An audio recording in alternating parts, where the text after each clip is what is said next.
आम्ही शेती करत होतो, पाटानं पाणी सोडत होतो. मग आम्हाला हळूहळू माहिती मिळाली, मीटिंगमध्ये आम्ही जात होतो. त्यानंतर मीटिंगमध्ये गेल्यानंतर आम्हाला माहिती पडलं की बाबा अटल भूजल योजनेविषयी आम्हाला माहिती पडलं. त्यानंतर आम्ही प्रकरण केलं, आम्हाला ड्रीप मंजूर झालं, ठिबक सिंचन. त्यामुळे आम्ही मग ठिबक सिंचन हाताळलं. ठिबक सिंचन हाताळल्यानंतर आम्हाला कमीत कमी पाण्यामध्ये जास्तीत जास्त आम्ही उत्पन्न घेऊ लागलो. पहिलं आम्ही शेतामध्ये पिकं घेत होतो, त्यावेळेस कांदा, टोमॅटो, मिरची, मग ह्यांना पाटानं पाणी द्यायचं. आम्ही पाटानं पाणी दिल्यानंतर काय व्हायचं, पाणी जास्त लागायचं आणि लगेच कोरडं पडायचं. कारण का ओलं राहायचं, 2-4 दिवस ओलं राहायचं आणि लगेच कोरडं पडायचं. मग त्या पाण्यामुळं जास्त पाणी लागल्यामुळं पाणी कमी पडायचं आम्हाला. मग पुन्हा आपली ड्रीप जी आपण केली, त्याला भूजल योजनेतून आपण आपल्याला ते ऑनलाईन आपण अर्ज केले आणि ते अर्ज केल्यानंतर आम्हाला ते ड्रीप मंजूर झाली. म्हणजे ते ड्रीप केली आणि त्यामुळं आम्हाला असा फायदा झाला की पाणी पण कमी लागायला लागलं आणि पीक चांगलं यायला लागलं. एकूण असा फायदा झाला की इथं एक एकर जायची 2 एकर पिकायला लागलं, कारण का ड्रीपमुळे पाणी मोजकं लागायला लागलं.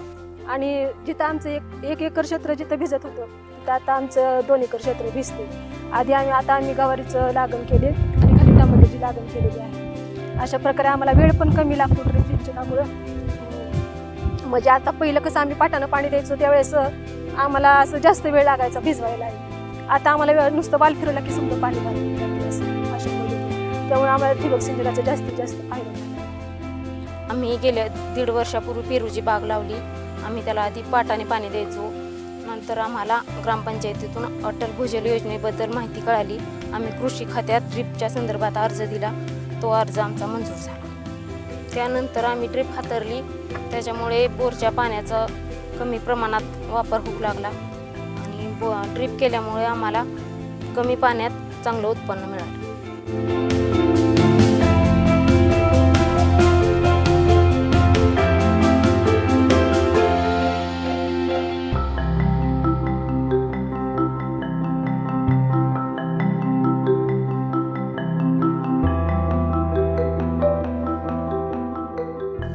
आमच्याकडे सध्या 5 एकर शेतजमीन आहे.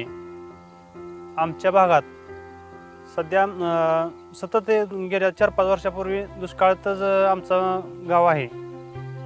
पावसाचं प्रमाण कमी असल्यामुळे आमच्या गावातील पिकाची कोणत्याही शाश्वती देता येत नाही. त्या अटल भूजल योजनेतून कृषी विभागाच्या माध्यमातून ड्रीप सबसिडीमधून मिळते असे समजले. त्यामुळे आम्ही फॉर्म भरला असता आम्हाला ड्रीप मंजूर झाली.